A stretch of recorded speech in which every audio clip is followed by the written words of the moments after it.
kepada pembina upacara.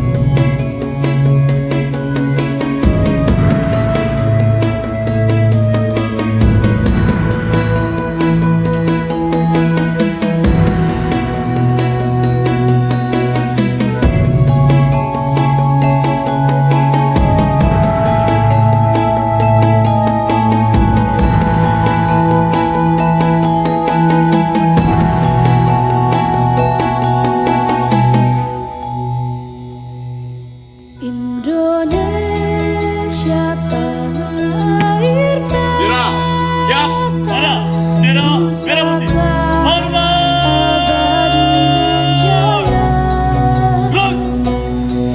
Indonesia sejak dulu kala tetap dipuja-puja bangsa.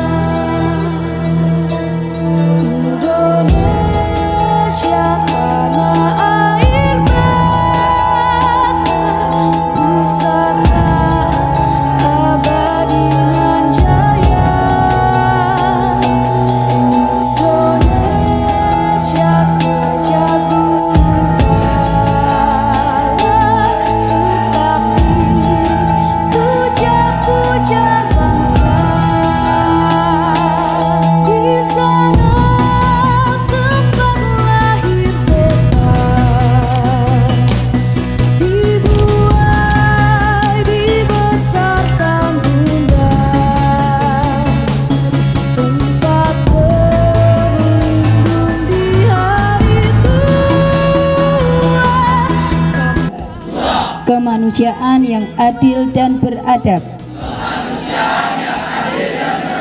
Dan Undang Dasar Negara Republik Indonesia tahun 1945.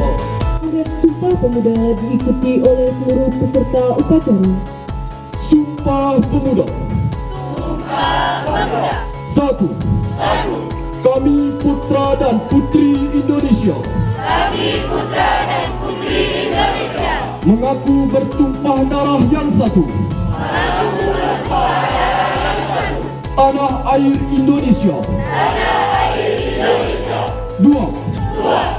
Kami putra dan putri Indonesia. Mengaku berbangsa yang satu. Bangsa Indonesia.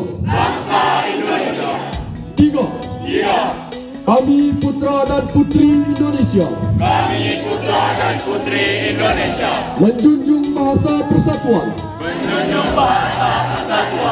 Bahasa Indonesia.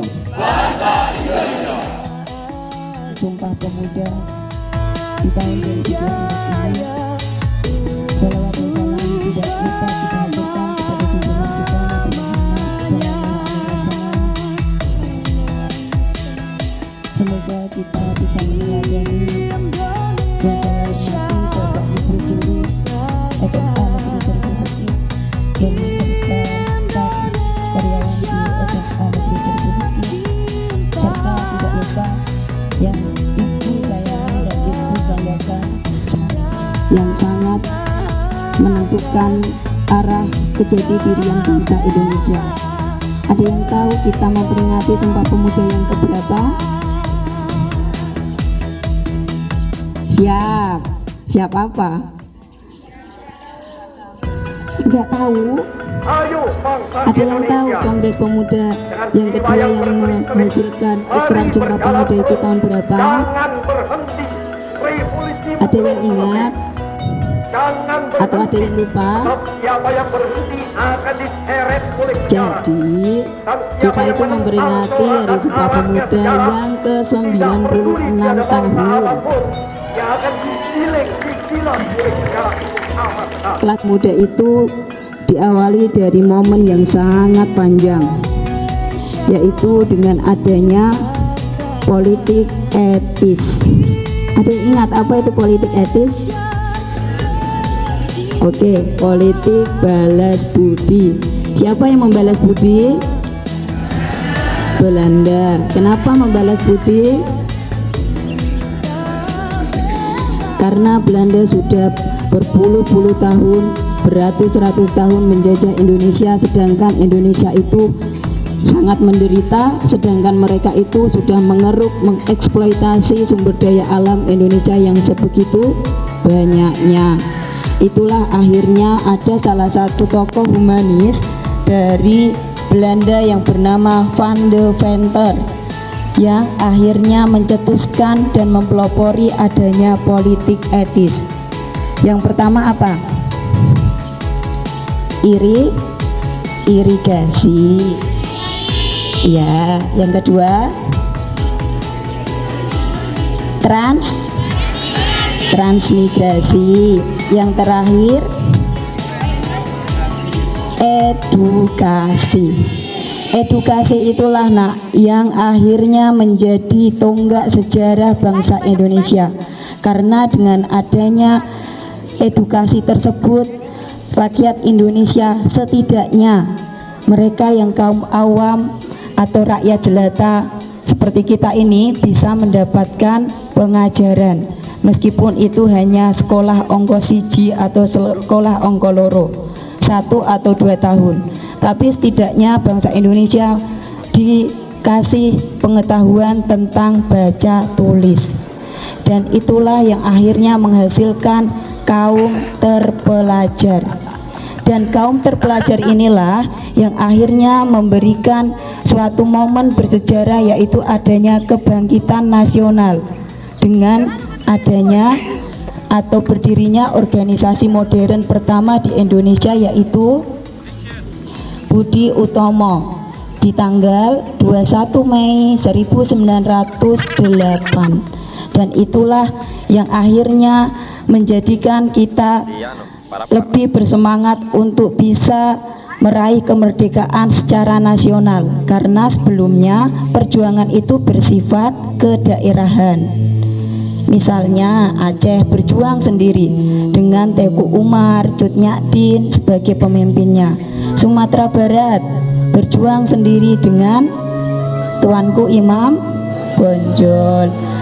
Di Jawa itu ada Pangeran Diponegoro. Di Makassar ada Sultan Hasanuddin. Jadi awalnya berjuang kedaerahan, tapi setelah adanya organisasi modern, muncullah berbagai macam organisasi yang dipelopori oleh kaum cendekiawan atau kaum terpelajar. Nanti muncul Budi Utomo, Indi Sepaktis, Muhammadiyah, NU, dan lainnya, yang nantinya pada puncaknya di tanggal 28 Oktober 1928 akhirnya para pemuda bersatu dan mengikrarkan Sumpah Pemuda, bertanah air satu, berbangsa satu, dan menjunjung tinggi bahasa Indonesia, bahasa persatuan. Bayangkan, seandainya tidak ada bahasa persatuan bahasa Indonesia, mungkin ibu tidak akan berdiri di depan kalian. Kan tidak mungkin ibu mengajar kalian dengan bahasa Jawa, terus kalian menjawab nanti bahasa Gayo. Tapi karena adanya Sumpah Pemuda, adanya bahasa persatuan bahasa Indonesia, ibu ada di depan kalian. Dan kita tidak ada perbedaan, kita satu bangsa, satu bahasa. Mungkin kalian di sini hampir semuanya dari Gayo, luas, ataupun misalnya setidaknya mungkin dari Jani. Jadi bahasanya kan sama toh. Tapi nanti ketika kalian keluar, nanti kalian akan mendapatkan bahwa Indonesia ini sangat luas. Kalian akan bertemu orang Jawa, orang Kalimantan, orang Sulawesi, orang Papua, dan nanti kalian bisa tahu bahwa itulah indahnya perbedaan yang ada di Indonesia. Perbedaan itu tidak untuk memisahkan kita, tapi untuk menyatukan kita. Dan para pemuda di zaman itu, di masa-masa pergerakan nasional, mereka harus menghadapi bagaimana pengawasan dari Belanda, sehingga apabila ada yang dirasa mengancam kedudukan Belanda di Indonesia, mereka akan dibuang, diasingkan, baik itu ke pulau lainnya yang asing atau ke luar negeri. Lalu kita sekarang enggak, alhamdulillah kita sudah merdeka.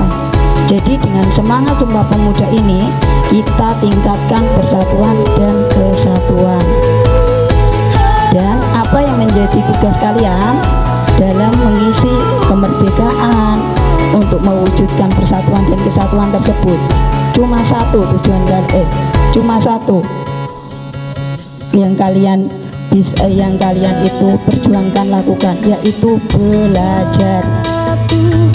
Ingat ya, belajar. Belajarlah dengan sebaik-baiknya. Yang kelas 12, kurang berapa bulan lagi kalian akan meninggalkan sekolah ini. Kalian pasti akan merindukan masa-masa di sekolah. Iya, karena kuliah dengan sekolah itu berbeda di bangku sekolah. Jadi sekarang kelas 12 juga harus semangat belajar dengan sebaik-baiknya. Begitu juga dengan kelas 10 dan kelas 11.